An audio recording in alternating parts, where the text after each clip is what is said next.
Hey guys, and welcome back to Generation Y. My name is Mark. I'm from the UK. This is my friend Dan. He is from Southeast USA. How are you doing, Dan? Haven't seen you in a while.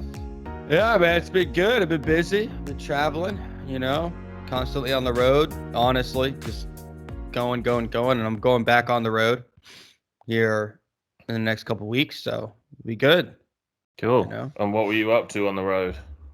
I was playing music. Did some shows, had some fun doing that, and then I went and saw a friend of mine in Brandon, Mississippi. She bought a new house, so like her and I went and helped her out.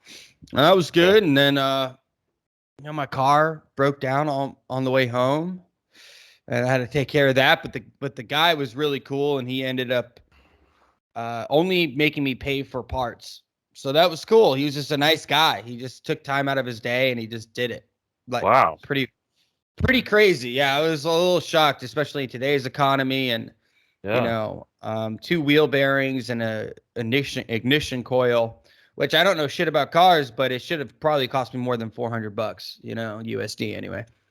For two wheel bearings, I saw it because I saw the price sheet when he pulled it up. It was like 220 for the model I had, and What per car wheel is it? bearing. 2002 Trailblazer. I Yeah. don't know. I mean, yeah, it's difficult to say. Like, for something like that around here, you would probably pay £30 each wheel bearing, and then you'd probably pay Yeah, £100 each wheel bearing to take it off and fit it, if not a bit yeah. more. And then obviously the coil. So yeah, man. Well, I mean, the coil was probably, I don't think as expensive as the wheel bearings, but he had to change the whole assembly system, like, or Mm, something, because it was so much grinding, like it was so much grinding on the wheel bearing for whatever reason. But yeah, so that was nice. It was a nice little help there, helped me out. Um, yeah, and it was kind of a cool moment, you yeah, know, definitely. just just a guy. And then he lost his brother 2 weeks before that. Oh, His little brother too, motorcycle accident. So you kind of just were like, maybe he was just feeling nice, or something like because I literally rolled up randomly to this random guy's shop, and I was just like, my car is not functioning properly, like, can you yeah, help me out? Can I make it home? I'm 3.5 hours from home, like, what am I gonna do? And the guy just took time out of his day. He was a busy guy, and that was like his first day back after 2 weeks off because of his yeah. brother. So it was maybe a gift back to another guy in need or something. I don't know. To the universe, a Something. gift to the universe. He probably also just wants to take his mind off stuff, man. You I mean, know, they like, were so slammed. I didn't think I was gonna get it done that day. I mean, it oh, was like it was a private shop too, so not like a big time shop or whatever. okay, Yeah, and I guess that's why those guys I think are better to go to sometimes. Sometimes you got to pay through the nose, a little yeah, bit more, but they're. I mean, I guess it's all about you never know who you're gonna go see, but I've seen it where those big corporations like screw over people, before. big time. And like, no disrespect, because there's a lot of parts of America that I wish we had here. Definitely more than the other way around. But I see a lot of stuff online and from my family that's out in America where people get like £1,000 bill for something that they didn't need. Like I saw some guy had a Kia and it just needed a fuel temperature sender, like a sensor. Hmm. And you don't even really need those. They're just, I mean, if it's all about like efficiency and economy at that point. Hmm. And it was like a $12 sensor. And they said that they needed to like take off the inlet manifold, and I Yeah. won't bore people, but loads and loads of stuff. They said it would be like 6 or 7 hours, and he did it to prove a point. He went to the local, I guess, AutoZone out there still. Uh-huh. Is it AutoZone? Hmm. Yeah. Went to the local AutoZone, and he did it in their car park, sorry, their parking lot, in like an hour. He just did it in an hour, and they're like, yeah, it Yeah. takes 7 hours. I mean, it's something you got to be wary of when you go, and that's why you always. So what I did before I went to this guy's shop is I rolled up at another shop, because I'm driving down the highway, What engine have and you got, by the way, in the Trailblazer? oh, I don't Is it a 60 or I V8? don't know. Maybe I think it's a 6 liter. I have no idea, dude. It's not. Okay. It's nothing fancy, dude. No. I mean, it's the LTZ. You can look it up. 2002 Trailblazer LTZ will tell you. But Okay. the like I went to this other guy's shop and he only works on classics, so he didn't have any of the tools to do what he needed to check stuff. Yeah. And he sent me down there and he's like, listen, this guy's really good. So I think it's always good to ask for people's opinions. Like Definitely. who's a good guy to go to if you're not gonna, because corporations, they have the money and and they don't really care about going to court Yeah, as much as like a small time guy. absolutely. And it's also to do with it's also kind of to do with, I guess, reputation. Like if it's smaller, reputation means a lot more. But also, like it's the same with doctors and stuff. Like I feel like where we are now, and maybe we've been this way for the last 20 or 30 years. But like if you go to a dentist and they tell you like, oh, this is what's going on and this is what you need, people are a lot more inclined nowadays to just go, okay. And it's the same with it. It's or at least over here, and it's the same with a doctor. Like here, if a doctor says like, dude, I'm pretty sure you've got X condition, most people will just be like, okay. Yeah. I mean, I guess it's hard, especially if you're scared. You don't know what's going on. You're Yeah, I feeling agree. funky, and people, I think people in authoritative positions, we've been conditioned for generations, for thousands of years to respect people with intellect, with knowledge, and wealth Yeah, and power and all that stuff. And I mean, there's reasons why, whether or not you hate Bill Gates, like he can't be a complete moron. He can't be yeah, completely, or whether he put the right people around him or Jeff Bezos or whatever. Like it's very, very difficult to build a business to that level.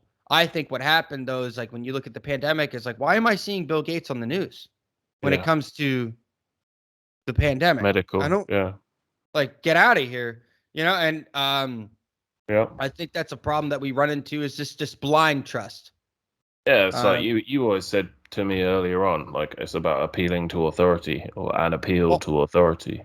well, look, here comes the climate change stuff. Now on YouTube, you can't be monetized if you deny climate change or like don't talk about the science in the right way. I'm Oh, telling you, dude. that's the next push. That's the Hey, next push for control. I am That's all it is. swiftly. I had to interject just because I thought you'd be happy about this.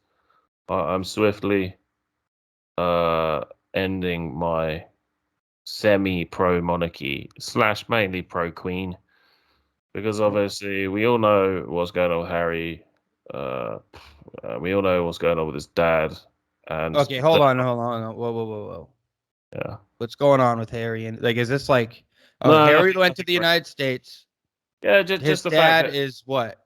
well, his dad's just a bit of a simp and a bit of a he's like he's very much one of these kind of globally type people, and I don't mean that as in like the lizard people and he goes to all the secret business meetings because I very much doubt he does. Like he's not worth very much money. It's not like he has big business. There are many heads of state and higher royal families and stuff around the world. So I doubt that he does that. But obviously, he's potentially could be the future, a future of my country, which I hope doesn't happen. But he's just always, dude. I remember in the 90s when he was talking about, oh, if we don't put our fingers out, then we're only going to have like 15 years left and all this sort of bollocks. That really pisses me off. And he's just always been a little bit of a kind of softy sim. And obviously Harry, everyone kind of thought Harry would be cool because he did 3 tours of duty. He did 2 tours of duty. Sorry, 2 deployments, and then he did another three.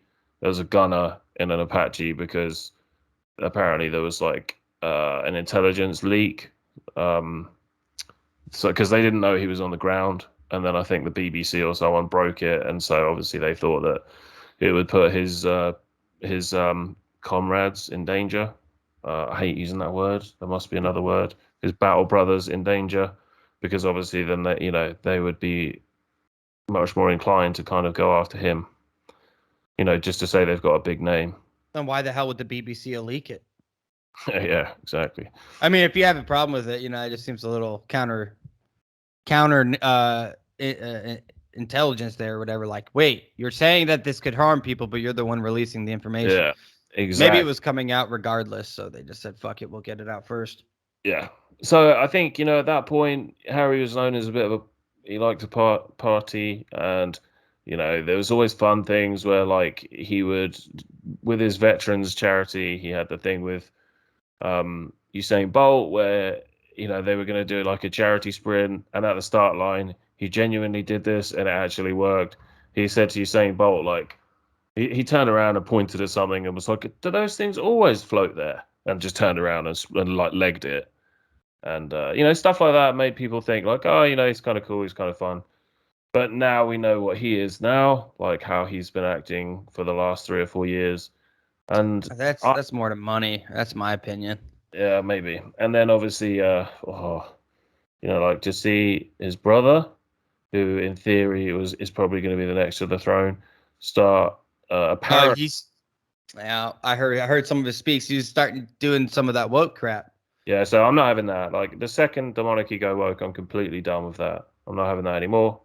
So yeah, I feel like I might be slowly becoming a traditional Republican with a big R, I guess, or a small R. I don't fucking know. Whatever. I I mean, and I think, well, you know, where I stand. I'm not I going to do. bore people again. But there is something to be said that the way the world is going and the way there are powerful people making moves to Eric Weinstein was talking on Eric's Twitter earlier. the Eric's the older one. Brett slightly is the more pro-Trump. evolutionary bi. Yeah. Yeah. Yeah. Brett's the big controversial one as of late with With the him. wife that everybody knows, Heather Yeah, Heying. Heather Heying, who's pretty cool. She's got a really sultry voice. Yeah, Um, dude, I have some weird crush.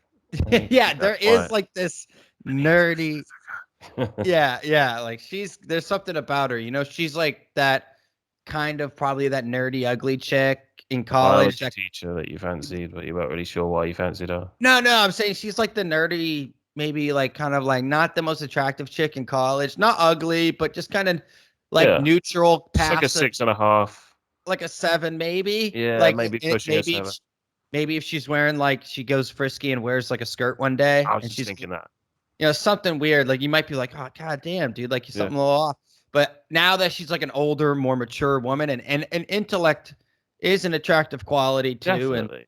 her poise, and like I like how there is this like feminist thing about her where she wants to be involved. Yeah. Like, and I don't hate that because she's not using it. Like, maybe there's this but thing I respect her. Like I You can respect, also and put also that to one side. Like, I don't think feminism with Heather Heying, and I'm sure you agree, I don't think feminism no is like a legit massive feminism. part of her. Yeah, I agree. No, like legit feminism. She's Yeah, like, no, you're not going to talk the whole time. I'm going to get something in here, right. or whatever, equality, right?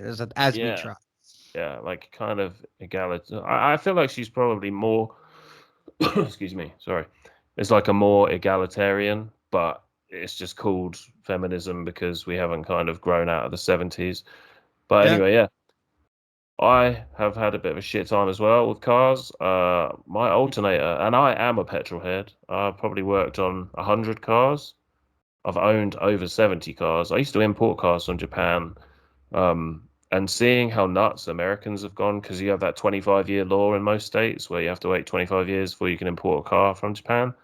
And so suddenly seeing all these cars that we used to pay 3 or 4 thousand for, and like the petrol heads in America, especially like the import guys, are going nuts and paying 50, 60,000 is fairly heartbreaking. But they are Because you could have interesting. made a killing, huh? Oh, dude, don't. Like, I see Yeah. my actual car, like my Yeah. actual car appeared on a big YouTube channel in America, Wow. and he paid 46,000, and I was thinking, fuck, I paid 1,800 quid. That's like $2,500. Yeah, my buddy bought I don't know, they're this famous Japanese car. Like, Skyline. yes, he bought a Skyline That's what I was Nissan, talking right? about then. Yeah, Like Nissan a Nissan. Skyline. He bought one there for like 4 or 5 grand, Yeah. something like that. Like, cause they're everywhere.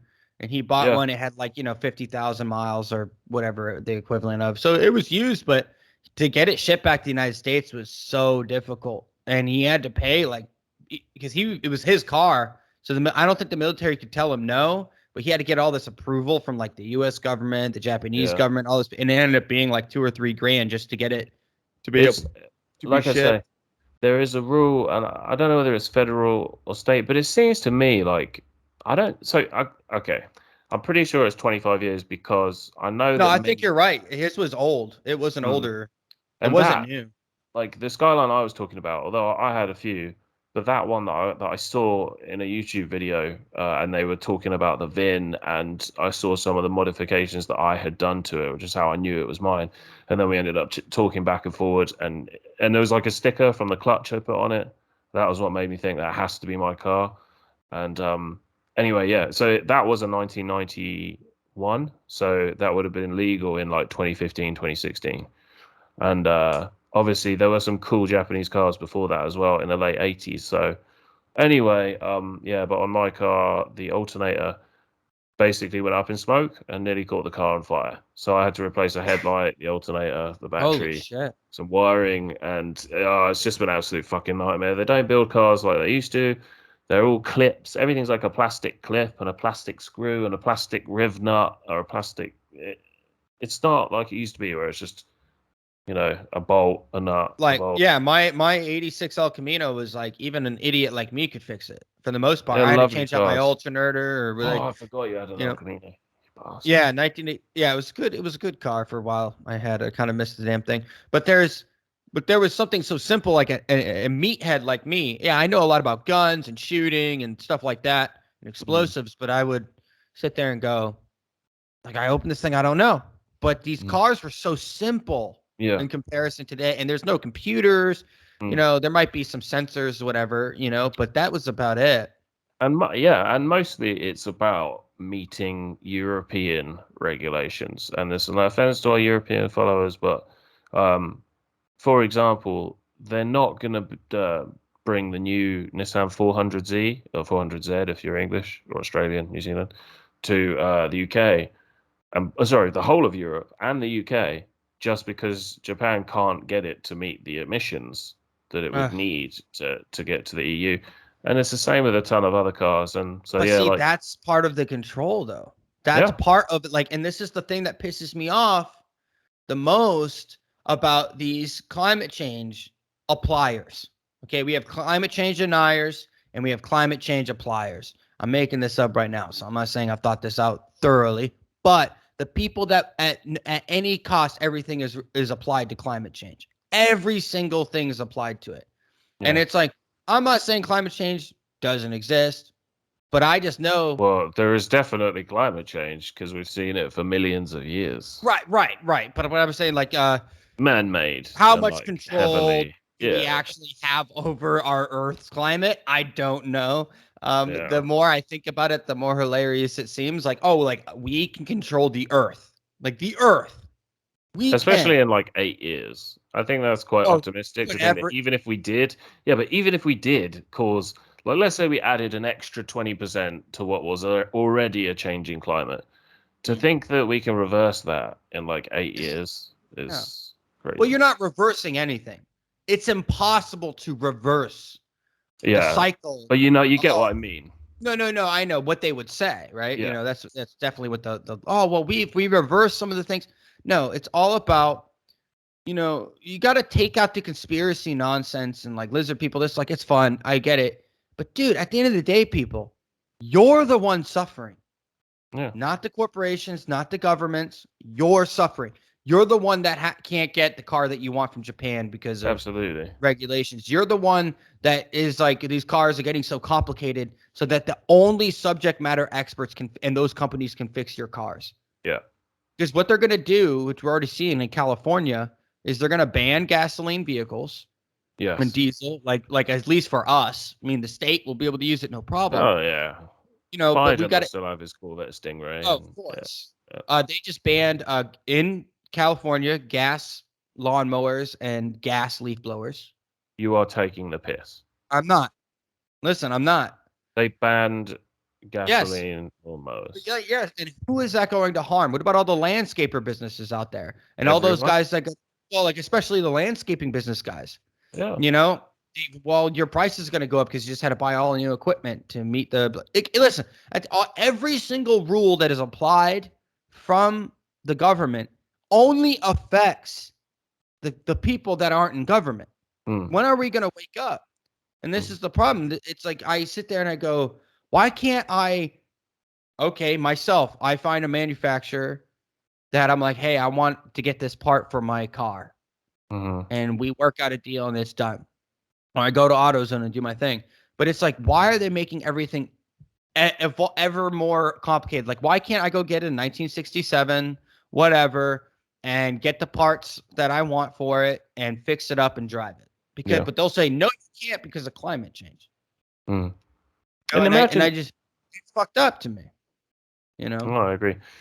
Like I fully understand the theories behind like climate change. Well, let me rephrase that. I fully understand the theories behind things like carbon and how and then greenhouse effects. Like I understand all the stuff in theory, but I just disagree with the fact that we're never allowed to talk about it and we're never allowed to have like balanced conversations about it. It's just this is what it is, and you will all believe that. If you You're a don't science believe guy. that, yeah, as I was gonna say, and if you don't believe that, Wikipedia will mark your video, or you won't be allowed to speak at a university.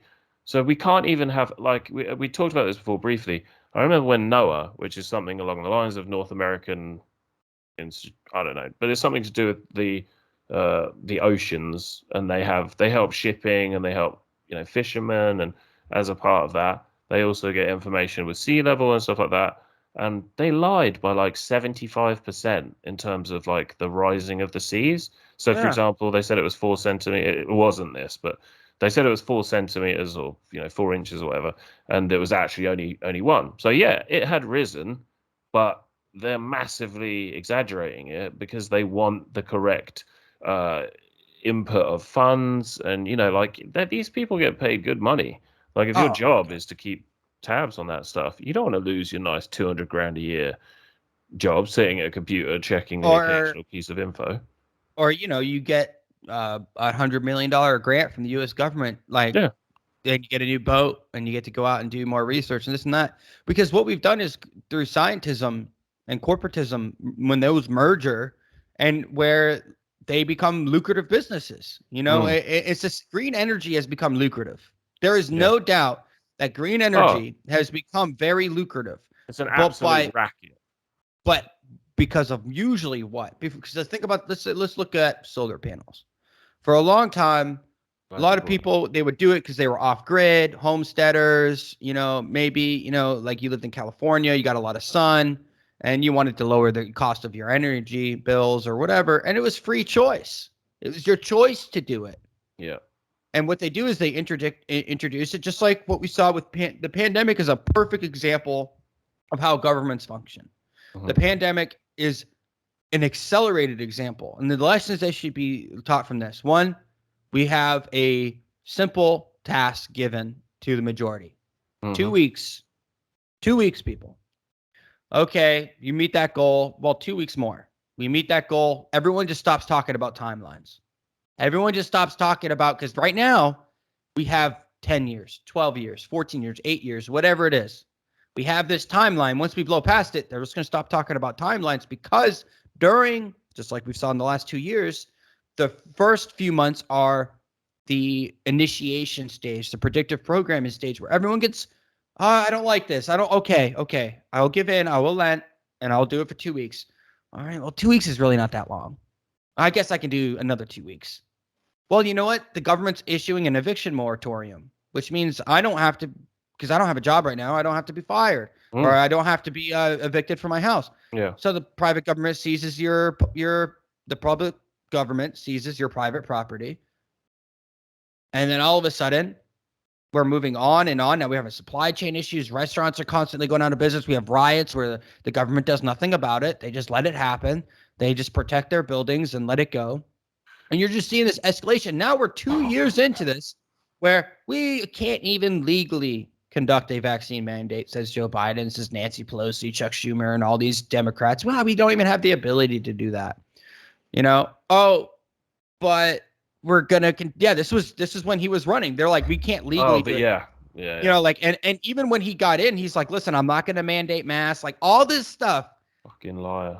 And it's not even lying at this point. It's manipulation. It's even worse. It's deception. Like lies are something that like I lie to a cop because I don't want to admit that I was speeding, or I lie to my brother because I don't want to admit I was wrong. Deception, like deceiving. That's like evil shit. It's evil. Yeah. It's evil. It's beyond the pale to me. Oh, So this is now, definitely evil. well, it's because it's that short-term thing, like crunched into that couple years, and now we're seeing like the vaccine mandates in the United States. Now we're like, well, OSHA, they're going to use OSHA, the Operational Safety Health, whatever it is, basically. And more people have died after OSHA in the workplace. OSHA is supposed to stop workplace deaths, basically. And they set safety standards and guidelines for every type of business. Yeah. And I'm pretty sure they're the ones. No, that might be the FDA. Whoever comes in and rates like businesses, like for their like restaurants for their health. There's like A through F, right? I think that might be OSHA. I could be wrong. But they go through all this stuff, and more people have died after OSHA was implemented in like 67, 69. So like you see more people have deaths have constantly accelerated. But there has to be something to be said, like where we are now, where the government is saying we're going to use OSHA, a bureaucratic, non-elected agency, to force people with 100 or more employees to be vaccinated or weekly testing or face up to like $7,000, $14,000 fines, whatever it may be. And people think that it's going to stop now. This is what Tim Pool's right about. Civil War, I know he's like super hyperbolic and everything. He's super emotional, but what makes you think they're going to stop now? What makes you think that the government is just going to stop? No, When has the government ever stopped before? If the people lay down. So like what we're seeing in America is these cases of the freedom flu, supposedly people like in airlines, because they know they're not going to get the vaccine. So they're probably, as Tim Pool would allude, is taking up all this vacation time before they get fired and sick time before they get fired. Yeah. And if that's the case, there's only one entity that is large enough to maybe backfill some of these things, and that's going to be the state. The state will come in and backfill. So that's what people need to be worried about. And I think that's something that concerns me. It does. Yeah. You know? And I mean, but now we're in this predictive programming and wait for climate change. They will do climate lockdowns. They will do it. They will do it. Yeah. I mean, I agree. Although they kind of shot themselves in the foot, because during the whole time that they'd locked us down, I don't know about the States, but in the UK, that whole time that they had locked us down, the carbon footprint was only reduced by cars by 7%. So this whole thing about, no, you can't buy a £3,000 secondhand car anymore. You need to buy a secondhand Tesla or another electric car that's going to be £20,000, £30,000. It makes no difference. Causing inflation. Yeah, exactly. And forcing people to spend more. Anyway, let's move away from the slightly depressing bit for a period. Did you see one of the greatest heavyweight bouts I've ever seen? Yes. Fury Wilder. Yes, 3. Fury Wilder 3. Yes, I did. So to just fill anyone in that doesn't know, go watch it. Yeah. This was a trilogy. I believe it was the first trilogy in over 10, 11, 12 years. Maybe longer. That makes sense. Tyson Fury, 6'9", 85-inch reach, 277 pounds, 32, I think. And then Deontay Wilder, 33. Deontay Wilder, a couple of weeks shy of 36, 6'7", 78-inch reach. Is it 78 or 83? I think it's 83-inch reach. But much, much lighter at, what was he, 237, 235, something like that? Yeah, he was something up like there. That. His legs are skinnier than my slim son, my 12-year-old son's very slim legs. It's frightening, like, that he can carry that much upper body weight, even though he's not massively hinged, but he's very, like, cut. He's very well defined. Massive power puncher. Tyson Fury is more of he's got a bit of flab, but he was an exceptional boxer. He moved to the Kronk gym with Sugar Hill, Emmanuel Stewart's nephew and protege, and they began. Well, I don't know if it's a long-term thing, but obviously they said to move through Wilder, we're going to have to do a little bit less of the pretty boxing. We saw a lot less of it on Saturday night, and we're Got going to to have to punish move. the guy. Yeah, we're going to have to move forward into some heavy hitting. The first fight was a draw, which was really like Tyson Fury Dude, should have won it, but because Wilder knocked him down in the 11th, uh, I think that was really that's why the home that's the team. one where he got up, right? That's where he got up. Yeah, Like the six famous, like seconds. everyone was saying, like, The oh, he Undertaker. kind of didn't meet the time. Like some Oh, people were arguing. No, is that the one where is that the fight where he was laid out completely flat on his yeah, back? he was flat on And his then back, eyes shut. it's like he's like sex, and the guy's like, Yeah, like the ooh, and he Undertaker. dude, literally like the Undertaker. I have Yeah, never seen that in my. I've been watching fighting for a and long time. And not only, like you said, does his eyes just bolt open, he sits up. Like he doesn't like roll Like onto his the Undertaker. side. And, yeah, exactly. Like I tell you, like as a big dude, I'm nothing like him, but as a big guy, you don't tend to just like spring to your feet. Like if you're tired, you might roll over a bit, use your Yeah, arm, but when you're but at he 8 just and a 10 count, you might yeah, get well up a that's little true, that's faster, true. you know. But just to have like the state of mind, and so it was a crazy fight. I think it gave people a lot of respect for Tyson Fury. I mean, that Um, was what, 4 years ago? yeah, about that. Yeah, 2018, and then uh, they had the second fight, and after the first fight, the bloods were, if you want to put it that way, there was good blood still between the two of them. Um, yeah, because I think obviously Tyson Fury is just a good dude, and Deontay Wilder hadn't still technically been beaten. So at that point, he was not. And neither had Fury. They both were undefeated Yes, that's when they right. fought. Yeah. And so I think because Wilder had not been beaten yet, he was still kind of happy to play Mr. Nice Guy. They're both from real working class backgrounds. Yeah. And Alabama, Tuscaloosa. That's where Deontay. yeah, It's like I an hour thought and a that. half from me. Yeah. Yeah, I was thinking about that about you when they were saying where he was from. Tyson Fury is obviously a gypsy, and they still used to have like signs in the window until like 10 years ago saying no gypsies allowed. And so they both fought difficulties in their life, and now they are both exceptionally wealthy.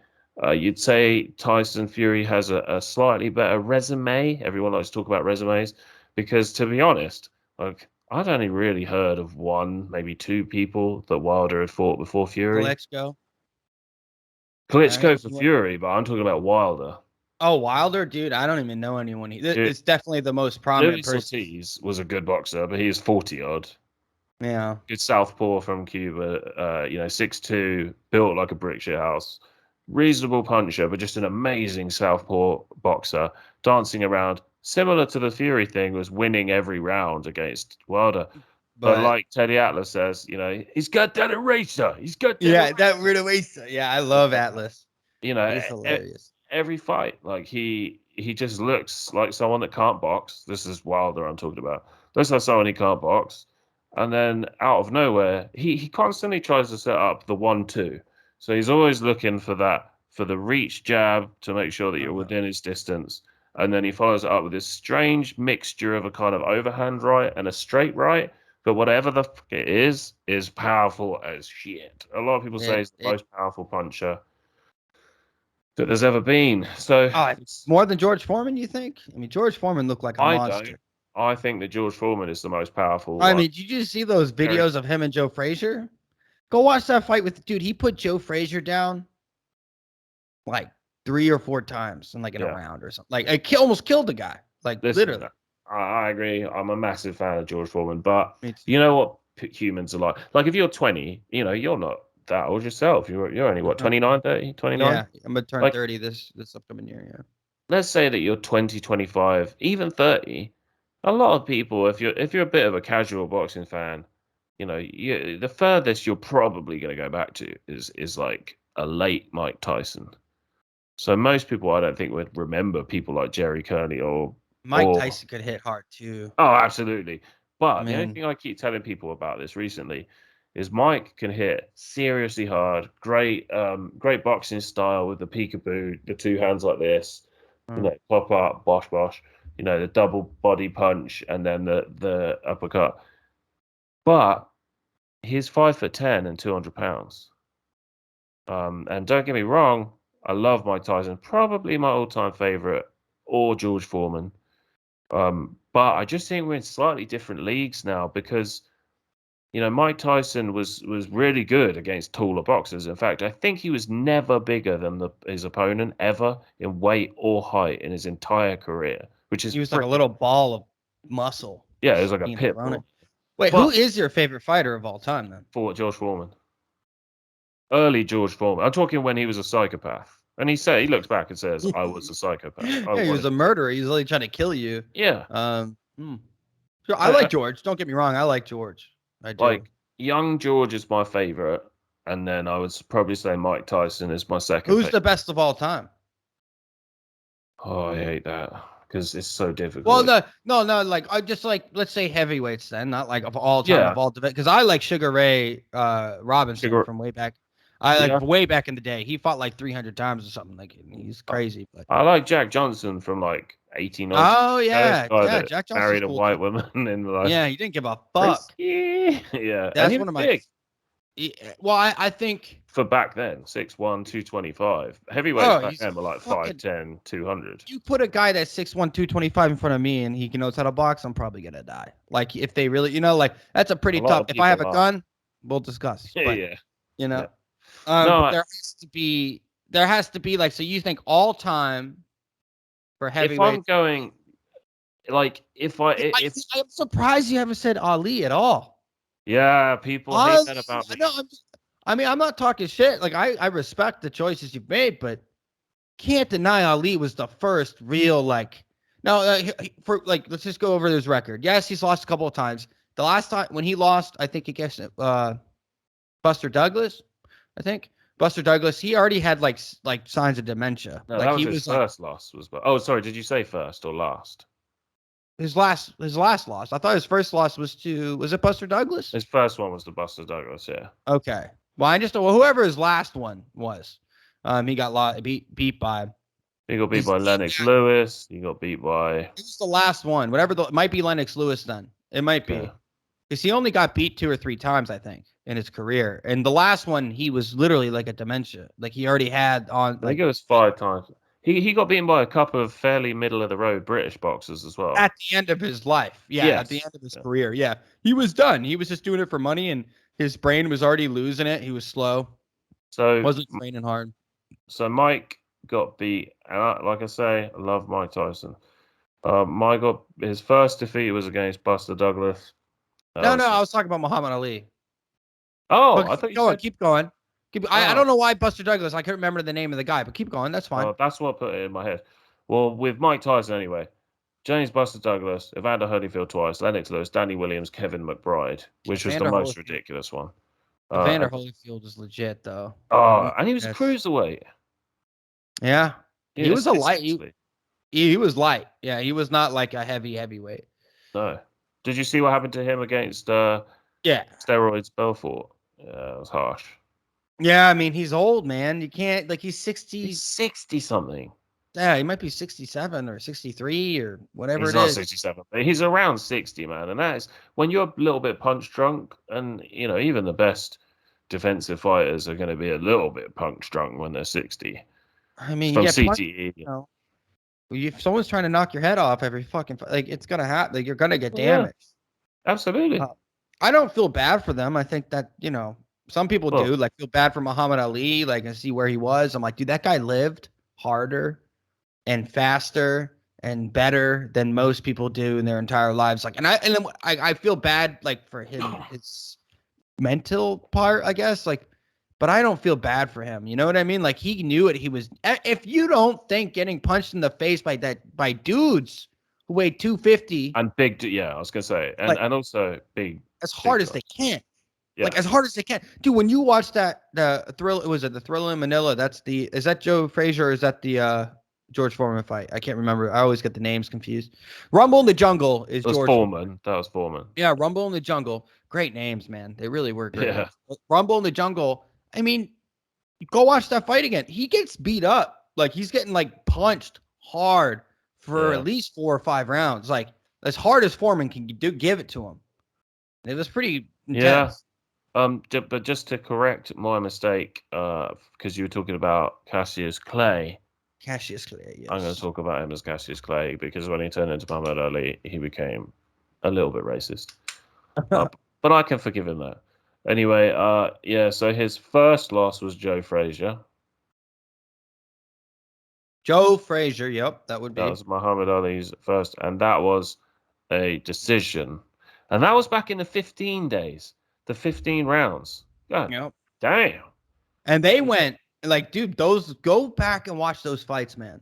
Yeah. You don't realize how good Joe Frazier really was. And that's why what George Foreman did to Joe Frazier was insane. Because like George Foreman comes in and literally obliterates Joe Frazier in like a round or two. Like kills him. Yeah. Like destroys him. Did George Foreman fight that white guy from Rocky? Yeah, he did, didn't he? Tommy Hearns or whatever? No, Tommy Hearns is a black dude. Tommy, so he played Tommy Gunn in like Rocky. I know what you're talking about. Yeah. Yeah. He died from AIDS. He did, yeah, and too much meth. Yeah, he had an Irish name. Tommy Morrison. Okay. Yeah, and he fought Foreman. Foreman's chin when he was 43 was unreal. Like Tommy Morrison was a big dude, possibly from steroids, but no one ever knows. He was built, massive pecs, huge traps. He was yoked. Like absolutely shredded. And he was a good boxer. He had a real hard punch, especially for a white dude. Let's just be honest. And I remember him knocking someone out with this massive overhand right, and it was like the hardest I'd ever seen someone hit someone, even in the boxing ring. And he got a lot of very good hits on George Foreman. Couldn't knock him out. Crazy. Anyway, so George Foreman's a legend. So yeah. So the second loss by Muhammad Ali was 2 years later in 1973. And that was a split decision loss versus Ken Norton. Ken Norton was also shredded. Nasty. And he was nasty. Yeah, Ken Norton could hit hard. Yeah. His third loss was February 15th, 1978, which was against Leon Spinks, who was Mike Tyson's. That's who it was. Yeah, I knew it was because Leon Spinks, I think, lost the very next fight and then came back and won again, like whoever it was. I just watched a video on the lineage because the lineage title is the only title that really matters to me personally. Yeah, and that's the one Fury has. And I guess we can go back to the fight a little bit. I just think that fight. When I watched it, just say what happened in the second one so we can get ready for the third. Second one. Tyson just completely obliterates him. And Wilder's corner throws in the towel in the 7th round. I mean, this is the thing I'll say about Wilder. He's not a chump. Like, he's not a bum. Like, and what I mean is he's a warrior. Like, he really will go fucking, like, he did not quit in the second fight. No. And like Anthony Joshua, when he walked away from that Luis Ortiz dude or whatever his name was, the guy that was like such an upset, it was like this huge upset, that Mexican fighter. Oh, Andy Ruiz, yeah. Andy Ruiz. When Andy Ruiz is hitting him, this tubby, just out of shape looking guy, and I'm sitting here and I remember being, what's going on? Like, how is this happen? And then Anthony Joshua literally just sits there and just goes, I'm not going back out. I'm not doing it. And that was different. I don't know if he was injured or anything, but then you see Wilder, dude, he's a real champion. And then what I mean, like, he deserved to be in the ring. I disagree with champion, but I'll he's tell a champion. You why. I, in my opinion, disagree with the word champion. But I would definitely agree that he has the heart of a lion. Like, he is a bad, seriously hard motherfucker. I mean, if we're talking lineal champion, then no, he's obviously not. I'll tell you that I'm being finicky, man. Like, the reason I didn't want to call him a champion, but now actually I could go back on that actually after what happened last night, was the 500 days of saying that his walk-in outfit was too heavy, despite the fact that he wore a heavier one daily in camp. He said Tyson Fury's gloves were too thin on his knuckles, and then broke his own hands wearing the same horsehair gloves in the third fight. He said that Tyson Fury had metal eggs in his gloves, again, In his despite hand. breaking In his his own hand. hands. In I'm his, sorry, yeah, in his yeah, it fist. was, yeah. Just which for people that don't know will break parts of your hand if you do that again, which is what happened to Wilder in the third fight. He said that Tyson Fury only won because he was white and he gets white privilege. He said that Tyson Fury was racist. He said that, well, gypsies just rob things anyway, and he probably put a curse on me. And it was just endless things, man. And I feel like Yeah, but you, that's not like you're gonna tell me Mike Tyson biting Vander Holyfield's ear off is champion like. no, I agree. Okay. Like, like I just go like But everyone's like Conor McGregor talking shit about Khabib's wife. Is that like being the champion or whatever, like honorable? and I feel you, I feel you. But this is so I'm quite precise on this. If you do it within 2 weeks of a fight, I will forgive you because I can forgive you for selling a fight. Yeah. I can forgive you for selling a fight. So, like, if you're going back and forth on the stage or like on Twitter or whatever, within, let's say, 2 weeks, 3 weeks of a fight, but when you're like going on about it for a year and a half, Yeah. and you're like, oh, I want to kill it. I want to kill him. I'm allowed to kill him legally. I hope he fucking dies. You're like, dude, Yeah. you're like a year and a half away from the fight. Like that dude I has mean, I kids, agree. and so do you. I So, agree. but he But did come out last night, actually, for those of you that don't know yet, because I said I reckon he would come out and say fair play because of the fact that it's the final one. He did come out last night and he said, I lost, but I put everything I had into it. Congratulations to Tyson and his crew. I think what we both showed in capital letters last night was that, it's not about the fact that you can get hit and go down. It's like how well you come back from it, how well you stand oh back my up. God, that shit was so crazy. Yeah, I know. And Oh, do you know what? I will go back on that. The fact that he has now come out and said fair play and he put like a handshake and respect, I think they'll be good friends within 2 years. I think they're gonna fight one more time. No, Wilder, yeah, it's gonna when? happen. There's no way they're going to fight like in the They next two will. fights. I think three Why? years because it's still not done. How is it not They, done? it's not done, man. Three They could nil. do one more. It's not 3-0. It's 2 It's nil. 3-0. Come on, man. It's Everyone 2-0. knows. Shut It's up. 2-0. Shut up.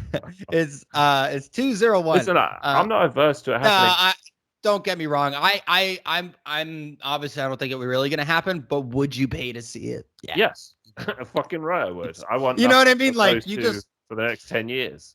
I like Wilder for a lot of reasons. I'm not saying I'm like intimately involved in his life or like know a lot. Like I would know maybe something like Tom Brady. Like Tom Brady, I know a lot because I grew up watching. I'm I'm excited because what Wilder brings is Unpredictability. it's unpredictability, but like literally, you can't say he lost that fight last night. Now, the other night, now listen to me. Listen to what I'm saying. Okay. He got beat. He got beat. For sure got beat. But I mean, you can't say he lost. Like, and what I mean, because like to me, like a loss. Do you mean like is- lost spiritually type thing or lost? No, like, yes, there's that, but I'm saying like he almost had him a couple. Like there was a couple of times like you could never feel like Tyson was safe. You could No, I never agree. feel that. Listen, Like I, there was that air of like, hey, yeah, he I knocked down agree, the champ two times, dude. two I was times in watching. the same round. I I woke. was, dude, my heart fell to Yeah, the bottom of my stomach. I was like, I can't. Oh I my can't remember if God. I texted you about that or not, but I was the same. Like I was watching it because obviously here it didn't kick off until 5 in the morning, and Nice. I love that. my missus was obviously like, well, she came down because she could hear. Like I was under the blanket watching it on my phone, and I kept going like, "No, don't you fucking dare go down again! Oh Jesus, watch the right hand." And, like I'm trying to keep quiet, but she comes down at, I like can 5:30. see that, dude. I can She's see like, that image. It's like, motherfucking fuck. Yeah. yeah, yeah. And you know what Uh, it's like? I was literally, metaphorically, I was on the edge of my seat because of exactly yeah. what you said. Until the seventh round, at any Yeah. minute, I was thinking this could be over because of his power. But the last 3 rounds, he was just a wobbly legs. He looked absolutely breathless. But that's why it's like his eyes were rolling into the back of his eyes. He had no power in his shots for the last 2 or 3 rounds. There, and he took it. Yeah, like really did. Like he this did. was like people. You guys need to go watch the fight. Like I don't know how many, but like those last 3 or 4 rounds, I'm pretty sure at least last 3 rounds, Tyson probably outscored him 10-1 as far as like hits, like strikes. Like I mean, he was it was yeah. And and he's sitting there just do, and he would still hang on. Listen, that's why I say respect the man. That was probably one of the best fights. Tyson Wilder 3, probably or Fury Wilder 3 is probably one of the best fights I've seen in boxing and maybe fighting in the last, like, I don't even know when the last time I watched a fight that felt that just, it was constant from the way, from the start to the finish. There was no real break. No. Like, even when they're in the clinch, popping uppercuts and like, punches, popping him on the back of the head a couple times. And I thought the ref did a pretty good job keeping the flow. That was 100% the best. That was the best refereeing of all 3 fights, without a doubt. Yeah, he was letting him get a little dirty, like not afraid to get a little dirty in there. But he also wasn't afraid to step in and be like, stop, get away. And kind of move. I just thought it was completely fair. I saw a lot of fans of Wilder say, "Hands up, that referee was really good." He was fair. I thought kind of what one of the mistakes, because like you say, the first 7 rounds, I have to be honest, I was definitely nervous that any minute you get that overhand, that weird overhand / straight right. Well, especially after knocking down twice, though. Yes. After knocking him down twice in the same round, I was like. Because your body, like, however hard you are, and like, because a lot of people talk about chins, you don't choose about whether you have an iron chin or a glass chin. Like, that's just genetics.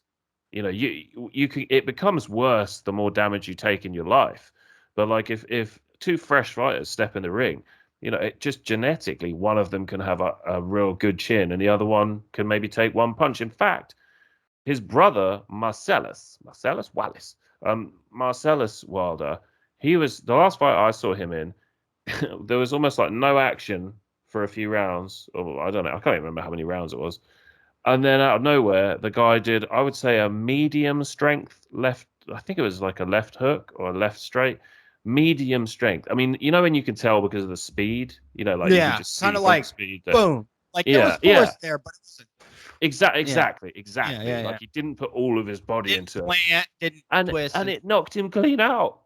I mean, I think it can happen to anybody, bro. I think it can happen to anybody, I don't know. Happen to anybody that's what I'm saying. Anyone with a glass jaw. Because your brain, everyone's brain is different. Some people's brain can take more of a rattling than others.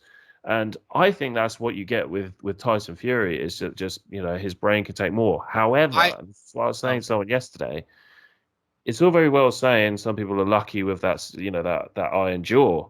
In other words, their brain won't knock them out before other people. But still, 2 massive punches. Okay, maybe not 2 because one was a bit of a rabbit punch, but 1 massive punch and several others that he had worn as well from Wilder. And one of them, the first one, dude, he basically ducked into a full-blown Wilder overhand right. You could see the shockwave go down his vertebrae and like out through the side of his chest. Like, if you watch the slow motion, you can see it like going like as it ripples down his whole body. So, dude, like, it didn't even have to be that strong a punch, and Tyson Fury could have gone down purely through, like, what would you call it, attrition, like just the amount of the hard punches adding up. Sure. To his brain going, fuck this, I'm out. Yeah, his endurance. And I think that's another thing people don't take for granted, that getting punched takes energy away from you. Like, it does. Like, and I was really surprised that Wilder came off those body shots and he never went back to him. Never went back to those body shots. Like a round and a half. Those look nice. Those look like they were hurting, I think. And I was terrified. Yeah, I was like, you take away his body, he can't move. Yeah. That's what I was thinking. Because everyone was saying, that they were jabbing, and I know that a lot of them looked like jabs. No, those were hard as fuck. Yeah, I was going to say, if you look closer, I think that's actually what tired him out quite a lot. He was putting a lot of effort. They made a real hideous noise. Like, if you Yeah. watch some of the ringside cameras that people took, man, those punches were hard. And But you got to think, because what he was doing is he was lunging. So he yeah, was doing these really big steps. It's yeah, like getting hit with a spear, or like a mallet, like dude, yeah, like right in your midst. Like, dude, have you ever been punched in the stomach? It does not feel good. yeah. Like it just doesn't. I've been punched near enough everywhere. I got the shit kicked out of me by 15 people once. Oh shit, yeah, that's And right. yeah, like Football's a yeah. crazy sport, man. Do you know what it was, right? I was talking about this the other day to my mum because I don't think I'd ever told her what happened. And all it was like a friend of mine was walking through this fair that we were at, and he came back and said that some people had said that he bumped into them, but he was like, no, they bumped into me, and then told me I bumped into them. And they came over and they wanted him to kiss their shoe to say sorry. And my friend like bent down to do it. I grabbed the back of his collar. I was like, dude, don't do that. They're gonna kick the shit out of you. And they kicked the shit out of me instead. And that's why my Dude, nose is different, one side then the other. to another. Yeah, I actually same thing happened to me. Somebody thought I was my friend because someone Oh, pointed it's over the there. worst. Yeah, And then my it's friend went okay. home with the two girls we were there with, man. So thanks for that, H. I really appreciate it. Well, I mean, you're all bloody and bruised up. They had no use for you now. You're just a That's true. giant bruise. They're Oh like, my, well, no use to us now. no, No, I really but I wasn't. thought I really did think that this fight showed that Fury belonged in the talk. I think as his skill level, I think is there. I don't know who he's got around him. I think he really does have the potential. He's older now, but I really do believe looking at him with that heart. This just seems like he was he didn't seem to have fought. Not that I watched his fights before Tyson. Seemed to have fought. You didn't You watch know, Tyson Fury's fights before?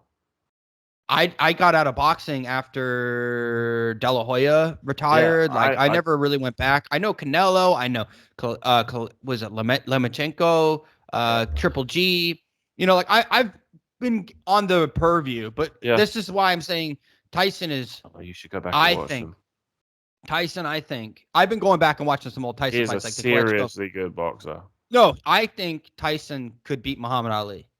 I think Muhammad Ali. Woo! I think Muhammad Ali was the greatest boxer of all time. There is no doubt. He's top three for me, Like there's but I and can because if definitely understand that. like I think you just look at his skill level, his heart, his record, and He was so uh, quick. but I mean what he did, people still can't do.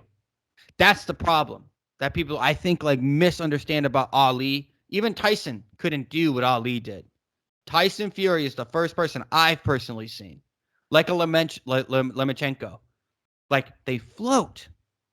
Yeah. Like they really do. Just what Tyson to look at him.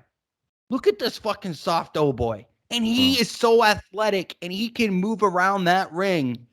For a guy that size, it doesn't happen often. Even George Foreman couldn't move around the ring like that. Like these Yeah. guys could not to be able to be 260 pounds and 77. or whatever it is, big boy, to be Yeah. able to literally jab and then appear on the other side or like basically behind the Yeah, move guy around the side. Yeah, yeah. like in It's a split second. And not to mention his fight IQ is up there with Ali, I think. I agree He with is that 100%. so good at adapting to the fight, like and so good at figuring out in the moments what's working and what's not. And then Yeah. like Ali, when you look at like the Foreman fight, Ali went in there knowing I gotta tire this dude out. Like this is Rocky Yeah. 3, the end of Rocky 3. And I just gotta risk tire him out. and risky, man. And ballsy But as yeah, hell. that's what I mean. Like, So ballsy. but it was interesting to me. Like, if you so okay, that's really interesting actually. So you were saying that you didn't get the chance to see some of Tyson Fury's early fights. Yeah. Obviously, he beat Klitschko in a decision, I've unanimous. watched that Yeah, fight. Yeah. yeah. So that And kind of pieced him up. shows some of his boxing rather than just his power and stuff like that.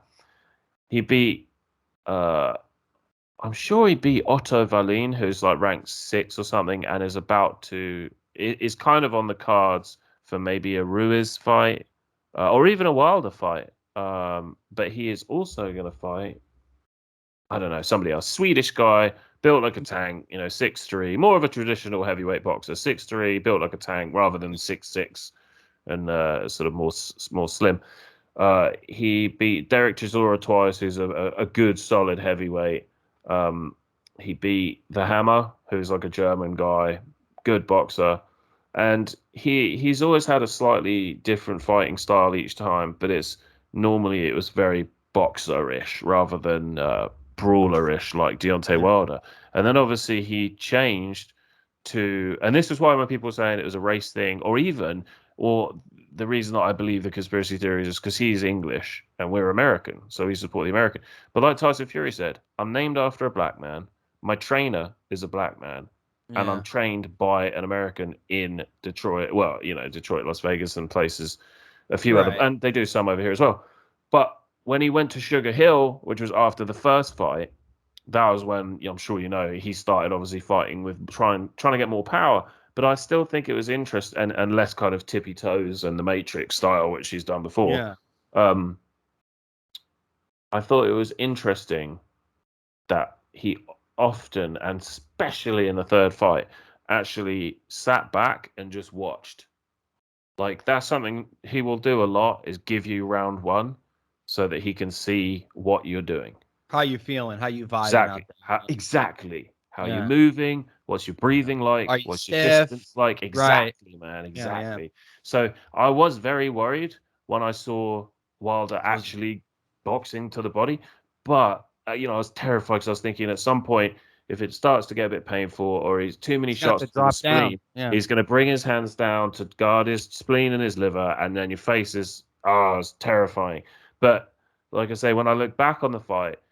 And they actually said this on another like pay-per-view, or maybe it was a highlights on BT Sport, where they were actually saying he's just watching him. He's just looking for what he was doing. But I don't know, like who do you think? It sounds like okay. So I'm not sure if you know this 100%, but at the moment, the interim champion in the UK is a guy called Dillian White, who's he's like a top 6-7 guy. Pretty good guy. He's done kickboxing and MMA as well. But the last 2 years he has been obviously a heavyweight boxer. He's about 6'2", built like a tank. Uh, reasonable boxer, but you wouldn't put him in the same. I don't think many people would put him in the same category as Anthony Joshua, Tyson Fury, Wilder, Ruiz, Usyk. and Usyk. Yeah. So at the moment, in theory, his next fight is supposed to be against Dillian White. But obviously, with the Usyk Joshua rematch coming up, I think some people are saying that he should save his jaw and his time and maybe just wait for the winner of that and fight either Joshua or Usyk. What do you think? I mean, are you a fighter or are you a tactician? And I think those are both valid ways to be. You do take a risk of being injured or something happening by fighting a lower tier guy. The question is, if you're not staying active, are they even going to be concerned about you? That's a good point. Because that's that, and like it's kind of like the Ayrton Senna versus Alan Prost debate. Alan Prost, in yeah. Prost, Alan Prost went strategically all based off of points. He'll do. I love the fact you just brought that up because I'm a massive F1 fan. Yeah, I like F1. I'm not as romantically involved, but I do love. Schumacher was like this, amazing youngest guy I think ever, and his son is now in Formula One. Youngest guy to ever race. He was 19 when he became a driver. Yeah, there's been a couple more. So now we have the youngest, who is Max Verstappen, who was 16 when he signed for Red Bull. God, that's insane. That's insane. And now, especially when you consider you have to be 16? 17. Yeah, and when you consider you have to be 17 to drive here, that becomes Respected. all the more crazy. Legend. I think he was 17 when he started actually driving. Yeah. He was 16 when he was signed. That's wild. That's crazy.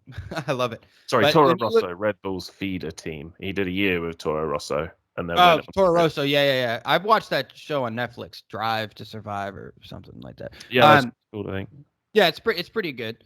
But if you look at Senna as more of the, I'm gonna go for it.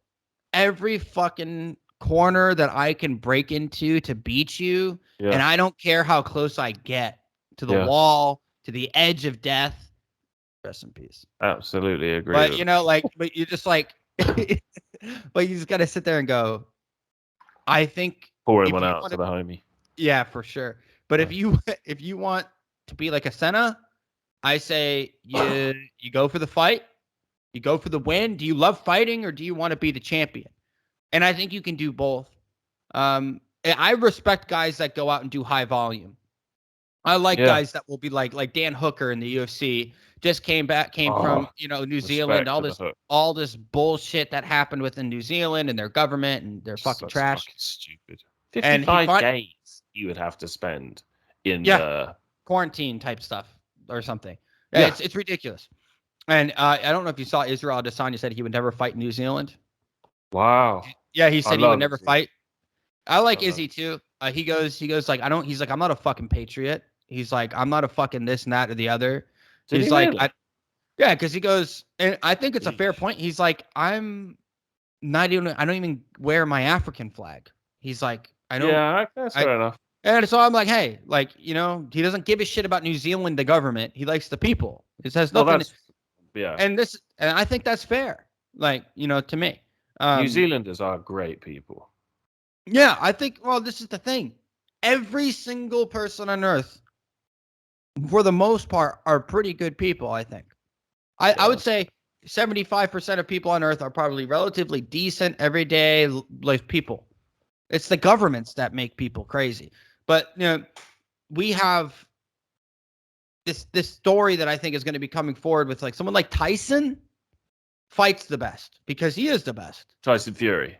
Tyson Fury fights the best because he is the best. He's at the top. You got to Yeah. go knock the king off the mountain. And that Yeah. means you got to chase the guy. And if you sit back and wait for your opportunity, somebody else that keeps fighting, that keeps doing more, that talks more shit, that does more work is going to get ahead of you. So if my vote, if I was that guy, I would say, Tyson's not going to fight for a year at least, if not longer. Go Yeah. have a fight. You know, Go take a chance. the crazy thing, I agree. And the crazy thing is the guy who fought Deontay twice and lost them both, even though the guy was winning before Tyson Fury, he was Luis Ortiz from Cuba. Really, as I said, really good southpaw. He fought something like 560 fights.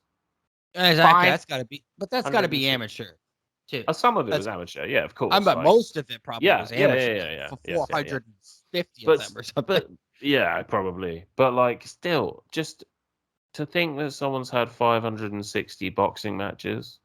I And, don't even think that's the Lomachenko yeah. has comparable numbers, if not Does more. he? Jesus. Yeah, I think he fought like 300 to 500, somewhere in that range of amateur. I mean, How those old are is three. Lomo now? I don't know, but he's still up there. He's still one of the best. I think he got injured. I think he had like a torn something or other. I was Yeah, 'cause reading. he got beaten, didn't he? And then beaten Yeah. by an American dude, I think. Yep. Because America, we are the best. We do. For, Definitely the best boxers. do we? Do you really Yeah. think we have boxers? I don't know whether like I hope I don't get hate for this. I don't know whether like pound sort of person to person it's the best, as in like size wise. But like, yeah, 100%. Like if you were gonna say, I'm not gonna tell you the country, but someone's gonna have to fight for your life in a boxing match, what country do you want to pick? I'm not picking Ghana or France. I'm picking America every fucking time. And then second place would maybe be England's up there, right?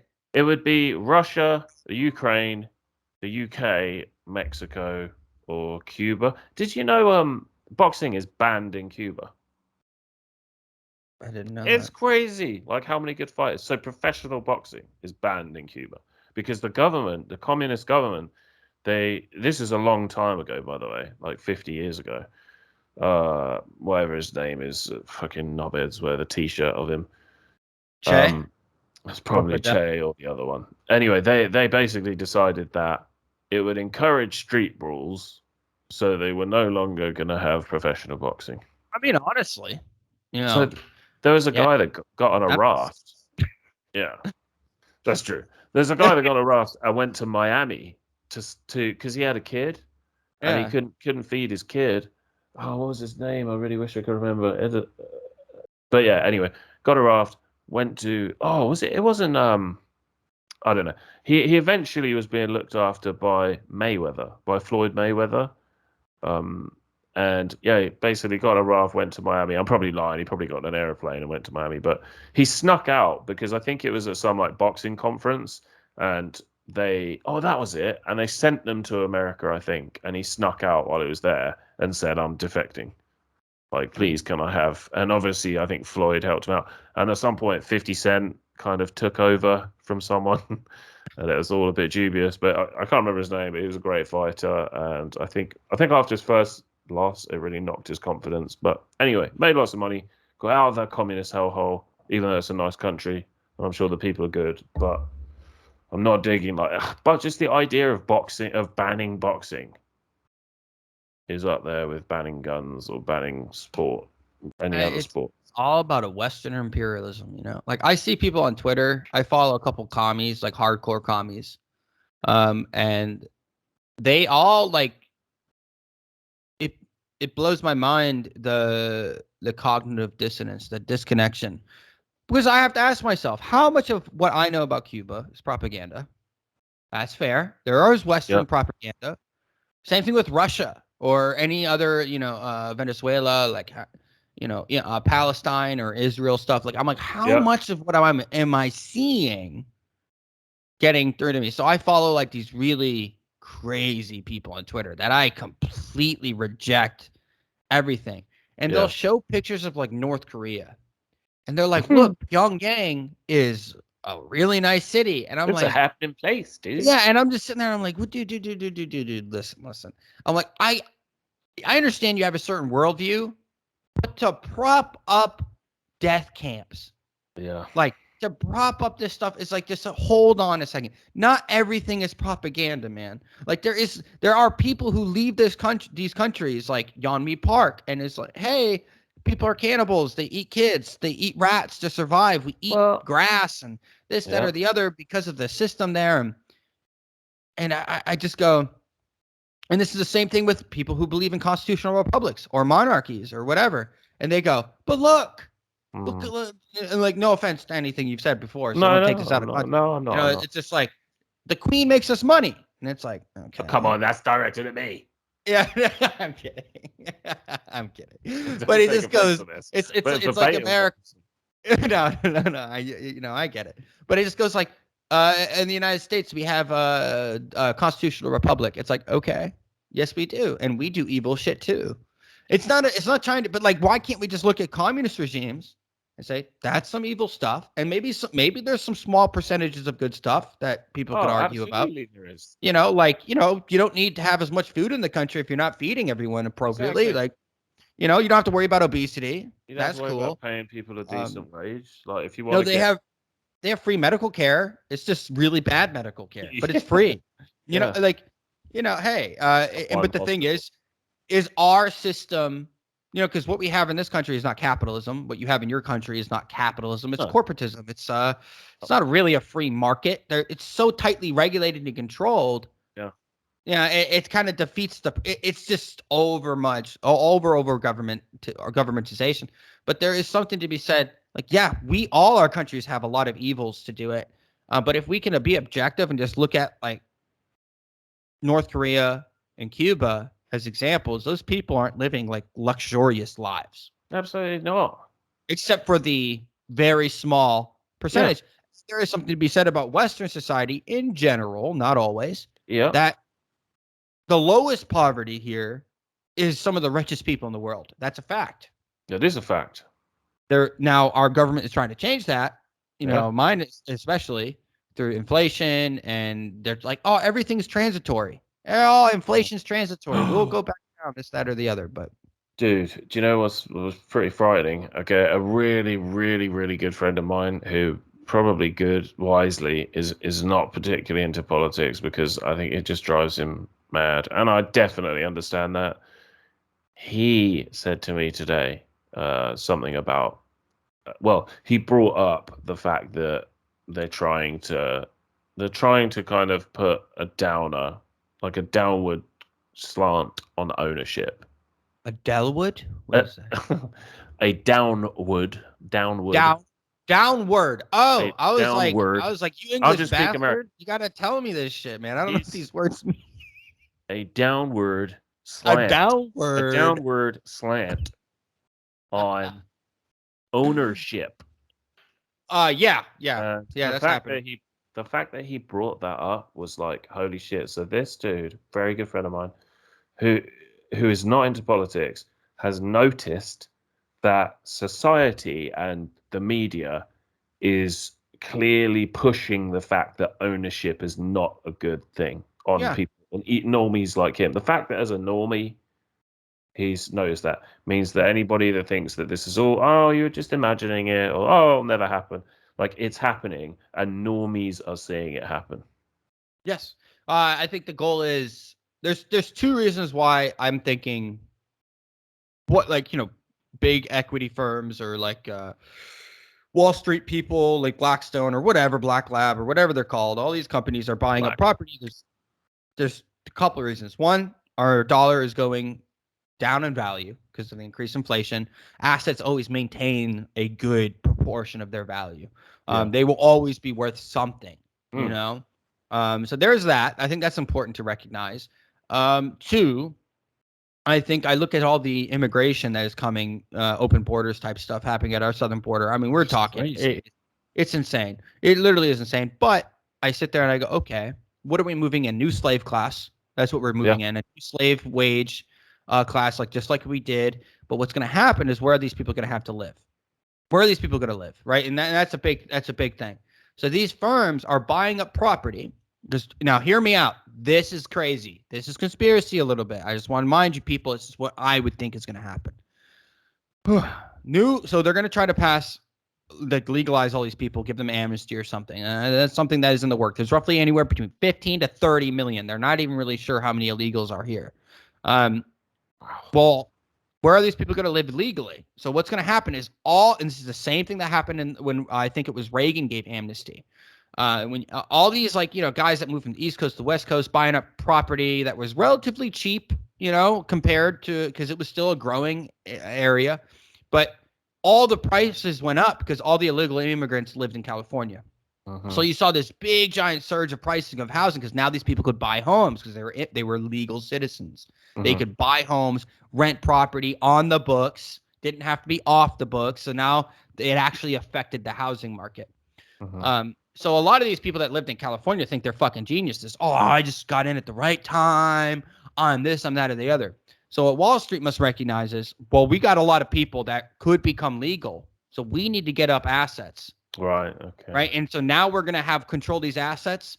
And there's two reasons why they want to do it. One, to be able to move immigrants in to create a new working class and a serf class. A voter base. Voting base, I don't think that's going to be around for much longer, in my opinion. That's not where we're headed. They don't really care about your vote, and they never have. And to think that they will, I don't know if that, it's all in a fake, it's a kayfabe, it's illusion. It's not real. Like, they don't really care, but in my opinion. So, but the other thing is, the cities are really dangerous, really nasty places. What they're going to do is they're going to move these people in, and then they're going to kick everybody out. You're about to see max expulsion. If I have to be honest, I would see, once these Wall Street really gets involved in these cities, max expulsion of homeless and illegal immigrants that haven't been given amnesty. They're going to clean up the cities. They're going to create an even more militarized, like, type of private police force. And all these, the gentrification is what they'll call it. And then they will expand out, and all the outskirts will be all the farms and all the electrical centers and everything where you just moved in your new working class to support and prop up these shitty electric, like, cities. Like, they're not really, and the people that are going to live there are the wealthy. And I think that's what the ultimate goal is. You're driving down property values right now. You're just crashing. You're crushing people's small businesses. You're just suffocating the working class of this area to get them to what? Flee. Property values drop. Wall Street comes in, buys up, and then they're going to let it get really bad. And then when it gets bad enough, that's when they come in with the whip, push everybody else to the outskirts. They'll beat them cheap mobile housing out there for, maybe a couple grand a house, like, and you'll just live out there. And guess what? They're like, we're going to give you a job, a part of a rehabilitation program. And maybe they'll put people into camps. Now, hold on. I'm not saying concentration camps, but rehabilitation camps for homeless people, while we build your housing. Yeah. And you know what you'll do? You'll work in this factory to maintain a wage. Hey, just saying, we're here to help you. And that is the birth of the new slave class in America. And it will be called earned citizenship. That's what the future of this is going to be. It's going to be earned citizenship. If you're born in this country, to earn your citizenship, it will be through government volunteerism or forced draft. And the same thing they do in South Korea and Japan and all these other countries. And then they're going to do for people who want to move here, you got to be an indentured servant for X amount of years, like 10 years of work grants you citizenship. And they already do that. Like, that's what we don't get. Like, the military is a farming. Yeah. They farm people from the Philippines, Tinian, Guam, like all over, like any territory, any American territory. They just farm these people. And if you sign up, you get citizenship. Well, it's all the laid work is there. That's my opinion. That's where I think this could go. It's like the French Foreign Legion, isn't it? The French Foreign Legion for 100 plus 200 years has been taking people in from any other country, criminal. And now I'm not saying all immigrants are criminals or anything close to that, but just they are if they break the law. That's true, but I just mean in this particular case, like the French Foreign Legion you can come in. A lot of people that were like criminals from even the UK would see that as a way of getting citizenship back in like a sort of wealthy-ish country. Yeah, exactly. And don't they accepted a shit ton of Nazis after World War II, like a shit, and they're granted amnesty by the French government, right? Like if sometimes yes, but sometimes also what we've seen is they don't need ID or history or anything. You turn up, you say my name's Bob Willis, and they go, hello Bob, here are your papers. Black bagged like you, yeah. All right. I also wanted to talk to you about something that we've seen, because obviously with my son has come up to the age where they're now offering them vaccines. So I've done a hell of a lot of reading up on it.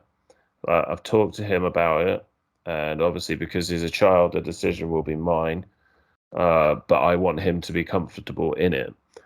And I thought it was quite interesting to see CNN's Sanjay Gupta appear on Joe Rogan's show, and I wondered if you had seen it and if you wanted to talk about it. Absolutely, I did see it.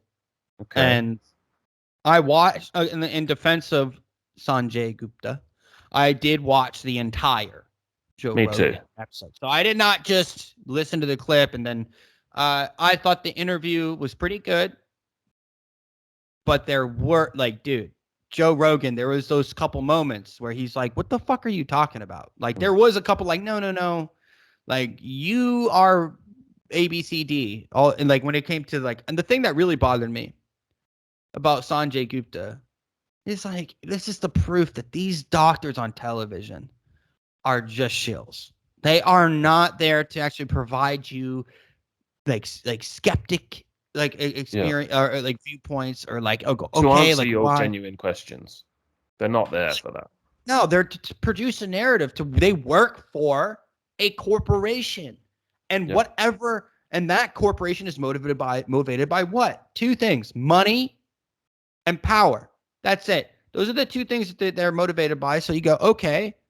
Sanjay Gupta gets on Joe Rogan and he's like, well, why aren't you worried about getting COVID? Oh, well, I've been vaccinated.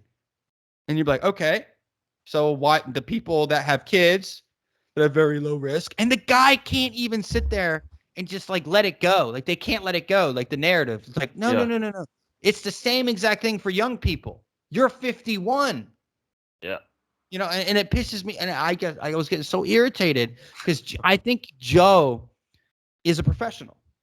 Joe is a professional, and Joe will not sit there and be like, the only time I've ever seen Joe Rogan lose his shit was on Steven Crowder. Yeah, me too. Yeah. What about the weed thing? And he's like, what are you, big tough guy? Like, and I was like, hey, damn, dude, like, chill. It's just weed. But there is that shit pissed me off. I was sitting there, I was like, dude, like, it's all a joke, man. Yeah. So I had a couple of points which I found interesting, and these are one of those probably the one you're talking about.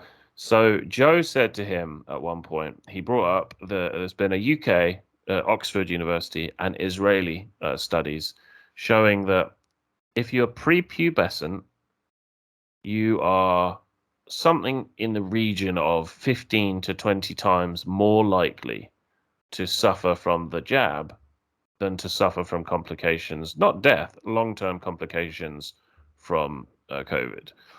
Now, whether or not you want to, how much you invest in those two studies is obviously, of course, up to you. But he was talking about that loosely with Sanjay Gupta, and he said, "So, how do you feel about the fact that it says that you're only willing to get this much?" And Sanjay Gupta kept answering in the generic. So he would ask him with regards to kids, and then Sanjay would say, "Well, but really, it's like there's It's not much deception. between them." And then Joe would go, "No, I'm talking about kids." And then once Joe had picked it apart and said, "No, you're not answering me. You are using semantics to deceive me." Yep. Then Sanjay Gupta will go, "Well, I don't really know much about it, so but that's something I'll definitely look into." So that Well, was one Joe has had on some like very intelligent, smart people, like before from all Gupta. sides. Yeah, and you just sit there and you go, I don't know much about medicine. Like, what do I know? I know if I, feel sick, I can drink ginger ale or something. Like that's about the extent of.